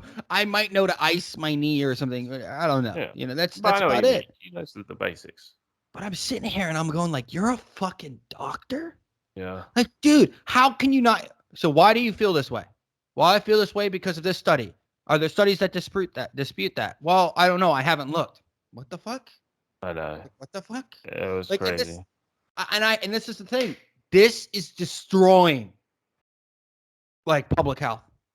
This entire thing, and I'm so happy it happened. Now, let me be very clear. I'm not happy that people will be injured or like anything like that. What I'm saying is, do not listen to the black box. Do Mm. not listen to everything they tell you. Go to Yeah. your own doctor. Talk to your doctor. And if your doctor is some left wing or right wing nut, Yeah. that's a good doctor. Yes. Your Yeah. doctor's come into your doctor's office and there's a Black Lives Matter sign or a MAGA sign. I Yeah. issue. I think it's unprofessional. I And I think agree. shit out of I had a friend. He walked into a doctor's office for some appointments that were important, and the guy was wearing a Black Lives Matter mask, right? Mm. And then the appointment didn't go the way that he expected, and then like he was going, oh, I think it was because I was white. That's not a thing a patient should be No. leaving your office feeling. And making political statements is very important today. But like when you're a doctor, man, Leave it out. Yeah. come Exactly. on. Or Because like, we and then all have to go to doctors at some point, but not everybody wants to be bombarded with political did you bollocks. see Gupta's cleanup on Don Lemon? Did you Well, see the? this was what I'm going to get to. So let me just say one real quick thing and hold that thought. The other thing that really frustrated me about Sanjay Gupta, well, there was two more things. So one was Joe obviously said about the fact that he was frustrated that CNN had been saying he'd been taking horse dewormer, and he was like, "This is not true. I was taking a prescription from my doctor." And Sanjay was like, eventually after he'd been pushed a lot, he was like, yeah, you're right. They shouldn't have said that. I mean, it is a legitimate medication. It has been used in India, Mexico, Brazil, France, and other countries as a treatment for COVID. Fair enough. Yeah, and then Joe showed in the packet that it was normal human level of the stuff, and he said, fair enough. And we'll move on to the cleanup in a second. And then the third thing was on the show they were talking. Sanjay was promoting his book because he's not there to be nice or to be raked over the coals, as he said in an article I read yesterday, where he pretended that he went on there to wrangle Oh Joe yes, Rogan. I read that too. He Yeah. was there to promote his book, and he said to Joe, or they were talking at the end about it, and about how he was there in the first place, and Joe said, "Oh, that's right, you know Cena." And Cena. and then they were like, yeah. And basically, what happened was, I don't know if they're meaning John Cena or somebody else called somebody Cena, but they basically turned out that Sanjay had spoken to whoever this Cena is, whether it's John Cena or whatever, I don't know. And that person had asked Joe, can you get Sanjay Gupta? Will you be willing to have Sanjay Gupta on? And Joe was like, yeah, I guess. Well, yesterday in writing, and then yesterday night on TV, Sanjay Gupta said in two different ways that Joe asked him to come on out of Yeah, he nowhere. did. I read that article. Yeah. You lying mother effer. Like, don't. Anyway, dude. So, yeah, Well, I would love as you far to as talk I about, understand it, please. it was his book publisher that asked Joe Rogan now. That's what I've read too. I'm And just going by what they said on the yeah, program. no, yeah. I mean, the thing is, can you really trust Gupta or whatever? Anybody? I don't know. The thing I mean, on is, the Joe Rogan episode, Joe oh, said, okay, yeah, I "You didn't asked remember that Cena, part. Cena asked me," and I said, Okay, "Okay." fair enough. I mean, if that is, but like, the thing is, how can you write a book on coronavirus when we're still in it? But How yeah, can you write books like it? And then the thing is, it's over, people. Let it fucking die. It's done. We're all done. Vaccine mandates won't work. Fucking mask mandates don't work. We're done. Lockdowns don't work. We're done. yeah. In But you do America, you. You guys should all do whatever you want to do. dude, in America, I'll tell you right now, I walk around and yeah, you go to some people who still wear masks and shit. I don't give a fuck. I You don't do what you. either. I Yeah. had a lady. I had a lady when I was traveling in a gas station. There was no mask on. And I walk into the bathroom and I wash my hands, whatever. And I get out and the lady has like a little like thing of Lysol. It was like one of those unisex bathrooms, She Yeah. sprays it in, wearing double masked and stuff. Yeah. And I'm like, okay, cool. And Yeah. she goes, you should really be wearing a mask. And I'm like, you should really mind your fucking business. And I just kept Dude. like I'm not playing nice with these people who think they can just talk to me. I don't know who the fuck you are. Fucking mind your business, because I will make sure you like think twice about it. I had a particular gentleman of a particular sexual orientation try to say that like Trump like hated gays and this and that. I'm like, and then I said, if you believe that, then why did he use the first president to run openly supporting gay marriage and gay rights? He even did the And, LGBT thing, didn't he? On yeah, stage, he was like, "I'll protect you better than anybody else, whether you like right, that or right. not." And the He's, guy he's just a goes New like, York. "Oh, you're one of those people." I guess we just can't have a political discussion. And I looked him right in his face. I'm like, you think you can fucking talk to me like that? And he's like, what? I'm like, you're trying to deny my human experience because of my political beliefs. You don't know my fucking political beliefs because you're wrong. You're not And even a pro-Trump guy. You're just he was better than Hillary Clinton. I think everybody could admit that he's better than Hillary Clinton, Yeah. except like the bureaucrats. But like there was I literally was like flat. I was fucking mad. I was like, hey, dude, like you don't fucking say that shit to people's face. Such a weird thing to say. Well, that's no, because people don't get confronted. And then Yeah. I put my hand on his shoulder. I'm like, I'll fucking respect you if you respect me. But you do that shit again, I don't care about going to jail, dude. Be rolling. I would take you down to the floor. I was like, you don't just no, I'm telling you, this is the point where you got to take people. Let them know the threat is there. Mm. And what I'm saying is, I'm not advocating for violence, but don't think I'm not going to stand up for myself. Don't think I'm going to let you push me around. Don't think I'm going to let you sit here and talk down to me because I may disagree with you on certain things. Mm. And people back the fuck up. And this is not a big guy by any means. He was not a big guy at all. So it's not even the size or like whatever. Like, would I have done that to a 6-foot guy? Yeah. I would have been like, dude, like, shut the fuck up. I don't want to hear your bullshit. You have to start making this known to people. You're not going to push me around when it comes to wearing a mask. You're not going to push me around when it comes to vaccines, this and that, the other. And I think the only way we get out of this is the mask non-compliance. Excuse me. That's I it. agree. No, I obviously it's quite interesting because at the moment in Scandinavia, they are, as far as I understand, anybody, Joachim from Denmark, let me know if this is wrong. I've heard that at least in Norway, Sweden, and I'm sure it's Denmark, I'm sure it's the Danish flag, not that in parts of Scandinavia they have essentially said it's over. we now have a new virus that will be with us yearly. It's endemic. Yeah. Yeah.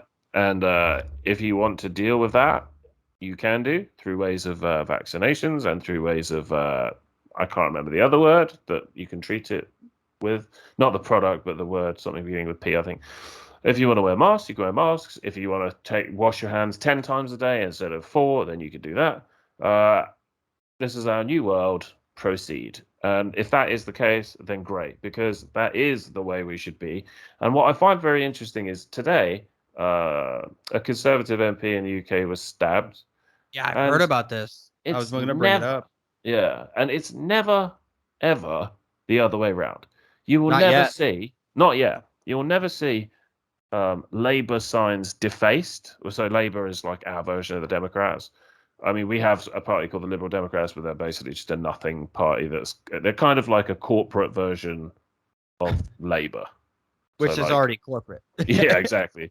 So that's why they never really More get publicly any corporate, votes. I guess you could Yeah, say. yeah. So Oh no, he died. Jesus, you're kidding me. British lawmaker David Ames, as I say, dies Yeah. after being stabbed while meeting constituents in a surgery. His Oh my office in God. Parliament said. Right. Well, I didn't know that. That is very Well, sad. rest in peace, man. Yeah. But you will never see it the other way around. You never see Labour signs defaced. You never see you see them in big farmers' fields for the Conservatives or for Labour or whoever. You always see like Conservative signs that are like, capitalist scum or whatever. I don't know. And it's the same when people get like beaten up in public or stuff thrown at them. It's always Labour supporters. No offense. Well, maybe a No, little but bit. I It's think always that way round. that, of course it is. And sorry, just let me before I Yeah, forget, of because course. I I'm was sorry. linking, I was just going to link it onto the mask thing and the way people are acting around this whole thing. I never see people now. I'm sure there are examples, but I have never seen people say something like, "Could you take that mask off, please? It makes me feel uncomfortable and goes against my politics." Yeah. Or, "Are you queuing to get a vaccination? Okay. Or can you come out of the queue, please? Because that really goes against my politics, and I just don't want you to do that." But we see it a lot the other way around. Shouldn't you be wearing a mask? Shouldn't you have squirted some of that stuff on your hands before you Yep. touched that keypad? So it's always one side that are willing to F with your way of life than it is the other side. Because I don't give a crap if someone wants to Yeah, but vaccinate they or wants a mask, whatever. That's fine. but I think what you're missing is they view your way of life as an interference on theirs. Yeah, no, So I like agree. I agree. they legitimately think capitalism or like this republic or this constitution, blah blah blah, Whatever. you name governmental system Yeah, is trash. yeah, And you're oppressing them through capitalism. You yeah, made me buy this iPhone, you bastard. You made me yeah. buy this product. And it's like, because whatever. Yeah. At the end of the day, I'm going to tell you right now, there's only one way to stop it. And that's to stand the fuck up to the I bully, agree. dude, No, I agree. and pop him in the face every now and then. And what I don't mean physically, I mean verbally. Use some verbal judo. But Yeah. dude, just don't care what the New York Times says about you. Don't care if they call you, because they have used these words, racist, white supremacist, so much they've lost their entire meeting. No one really cares anymore. No, they don't. Everyone knows that they'll freak out over every little thing. And it causes real world violence on their side. Yes, Yeah. on America, we had January 6th. Honestly, I could give two shits anymore about that. Honestly, those people had the right to do what they did. It's just a building. At this point, I don't care, because the way the government has gone after these people and the charges that are coming out of this Steve are so, Bannon. well, Crazy. all of them, but like they're Yeah, all all like of it, but I don't everything. understand. It's political, persecution at this point. But I'll Yeah. say, you have to be vocal. Don't stand there. Make that person that comes up and talks to you about a mask think fucking twice. That's what I'm saying. You make them think twice. You say, shut your fuck. I don't want to hear your shit. Hey, lady, I'm fucking crazy. Like, say it. Like, I'm fucking nuts. And I'll tell you right now, I've been itching for someone to touch me. Like, I'm I've sure been you. I'm sure. itching. But be I've been careful. itching. Be No, careful. I don't care anymore. Yes. Absolutely not.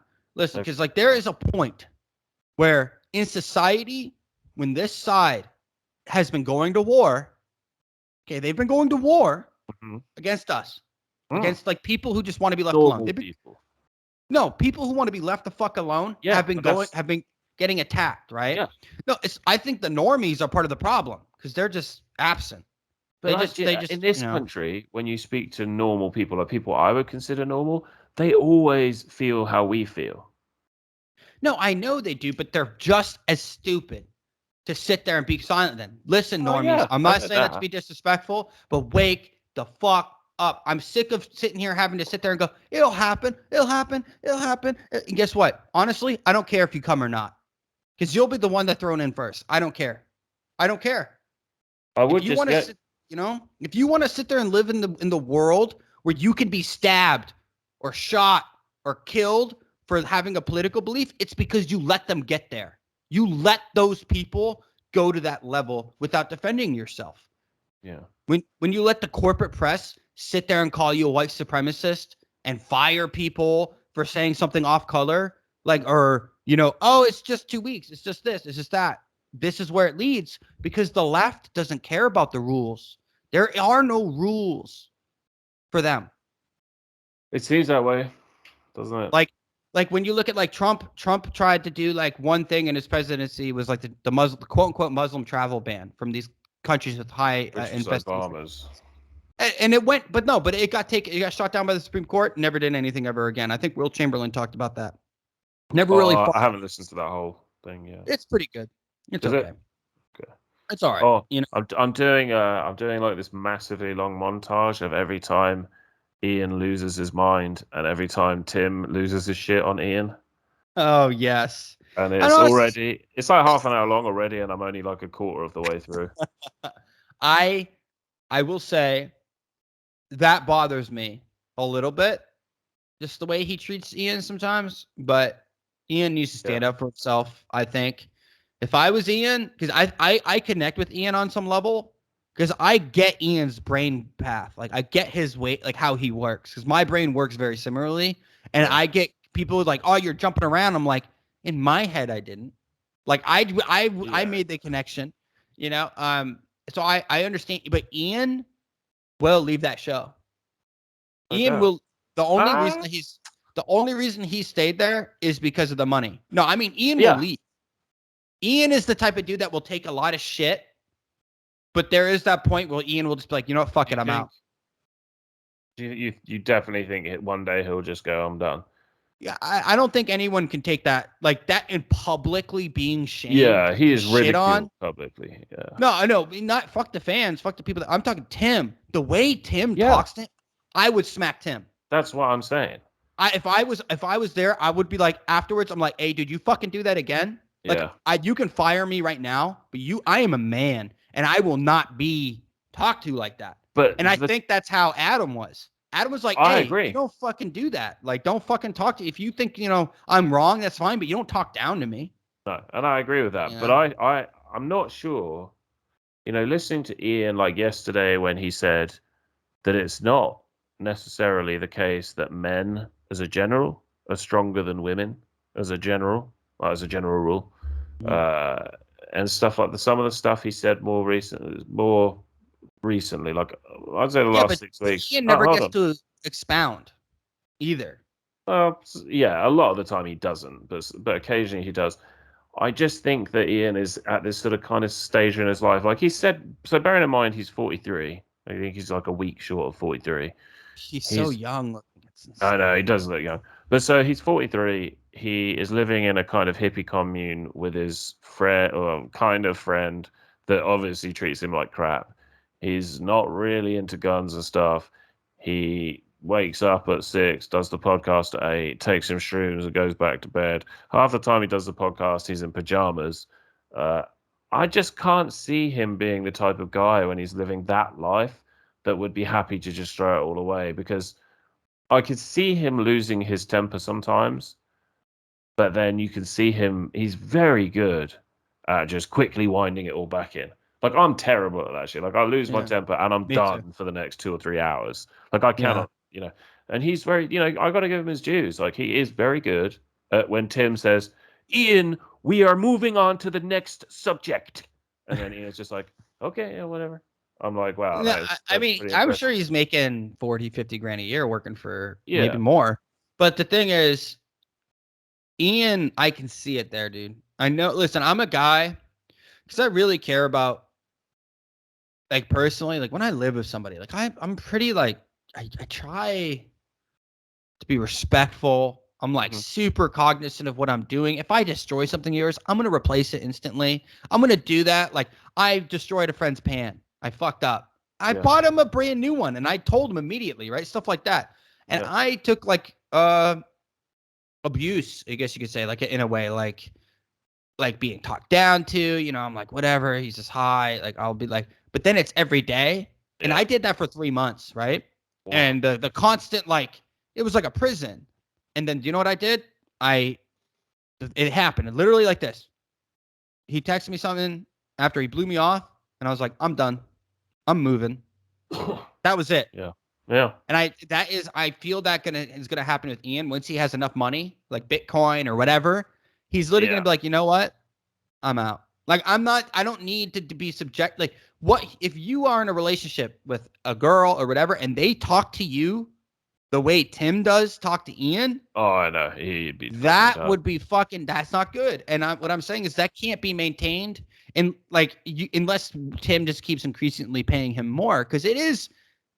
I think some people find it funny. I kind of see it makes me not like Tim. Honestly, when I see that side of Tim come out, I'm like, oh, like I don't No, like I that. agree. I agree. That's something that really puts me off it. And also when he says things like, when people say you've bought another house in West Virginia, you're buying motorbikes and Teslas and all this stuff. Like, dude, how come you do it? And he's like, listen, I can't spend my money fast enough to ever worry about money. Like when he said that, I was like, dude, we're in a fucking depression.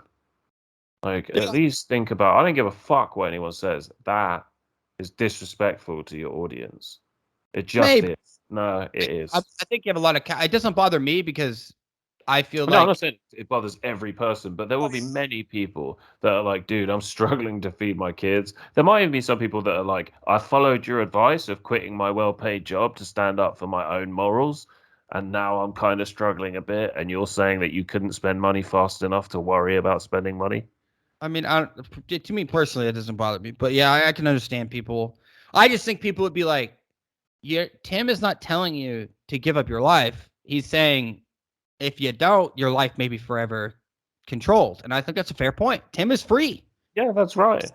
Tim is free, so he's allowed to do that. Like I think that is part of it. But to say that Tim hadn't, I think Tim brings a good point that he hadn't quit like like Fusion or Disney when he was doing all that. Like he quit jobs where people would kill for making $200,000 a year from a guy with no high school. He's already done all that. He's done it all. He's done that already. So him saying like like I can spend this money because I fucking can and because I've earned it and I can do what I want. And I'm just like, yeah, like to me that's just, and to say that he already has 30 people working for him, I Mm. can't imagine how much that is yearly. I mean, that's got to be. He's not paying him probably shit money. No, he pays good money. I don't think I think he said he wouldn't pay anyone less than 40 grand a year. Okay, let's say 40,000 times 30. I don't even know. That's a That's lot 1.2 million. just for that. That doesn't include the Plus, house, all the bikes, and uh, everything. The also new don't. property. It's expensive. Yeah, cool. So yeah, I think we're gonna wrap it up there. Absolutely. Do you got any? Uh, I don't have that many, but oh, it's just reset. Oh fuck it. Okay, so here we go. Just gonna throw a few out there. So my first song is is called "If," and it's by the Blue Tones. It's got a really nice bass riff to it. It's a song from the sort of mid '90s. It's kind of like that Blur, Oasis, the Verve type of music, and yeah, it's kind of an interesting song. Um, the next one is it's actually by Devon Tracy, and it's a mashup of two different kind of Euros. Well, no, one of them's like a Euro-y, trancey song, and then the other one is like an American just traditional rock typey song. I don't really know how to describe it. It's called Funeral in Heaven. So it's a mashup of Band of Horses, Funeral, and then the DJ Sammy thingy in Heaven. So yeah, Funeral in Heaven, a mashup by DJ Shades, Tracy Video Remix. That is a great one. And then my last one is going to be a traditional 60s song by Dusty Springfield. Okay, I'll go with that one. I Only Want to Be With You. There you go. Enjoy. Oh, for me, I got Sly and the Family Stone. Everyday People. Classic 2 minute 21 seconds, nice and tight. Get you if you're driving down to the local gas station and back. That should cover it. Yeah. Very Miles tight. Davis. You say 2:21? Yeah, 2 minutes 21 seconds. Wow. It's like super short. Yeah. It's an old great song. Miles Davis, the song "Blue and Green," with John Coltrane. I believe it's one of the first ones John Coltrane albums he played on, if I'm not mistaken. But it's you go listen to that. That's all improv. So like they have a basic structure, and then they just go. Yeah. Like so, it's 5 minutes 30 some odd seconds. It's amazing. What's that one again? Miles Davis, Blue and Green. Blue in Green, not Blue and Green. Blue in Green. Yeah. Last one is Howlin' Wolf Jackson or Howlin' Wolf.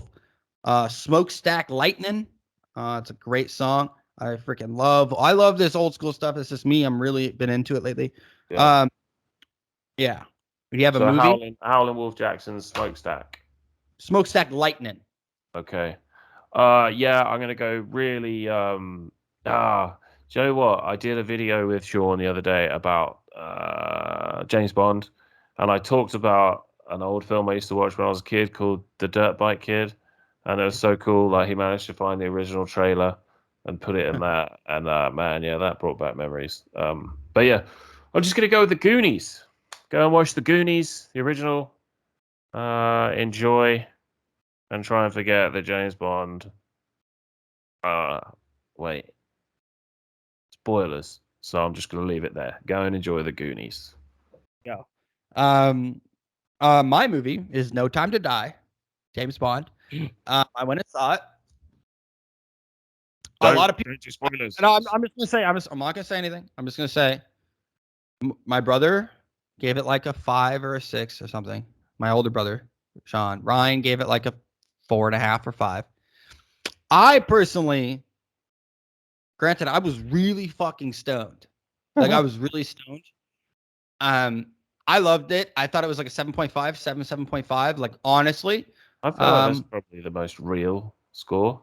I mean, I think there's criticisms that could be made, but I don't think they're warranted since that was the intention of the film. You just don't like how they did it. Like I can see why people don't like I understand what my brothers were saying, but I'm sitting there I'm like, you guys are complaining about shit that was absolutely intentional. Like you're acting like they didn't mean to do this. Like, no, that's intentional. So that means the desired effect was granted. Like that's what they attempted and it met that standard. And for me, I like that. I thought that was cool. I was like, it's more ballsy to me than what they've done previously. Yes. Okay. That's my opinion. Well, it's interesting to know that you've watched that because I saw it in IMAX, bro. Oh yeah. Oh I was tempted to watch it. All right, guys. Well, thank you very much for watching, and we will see you again soon. Winston stopped writing, partly because he was suffering from cramp. He did not know what had made him pour out this stream of rubbish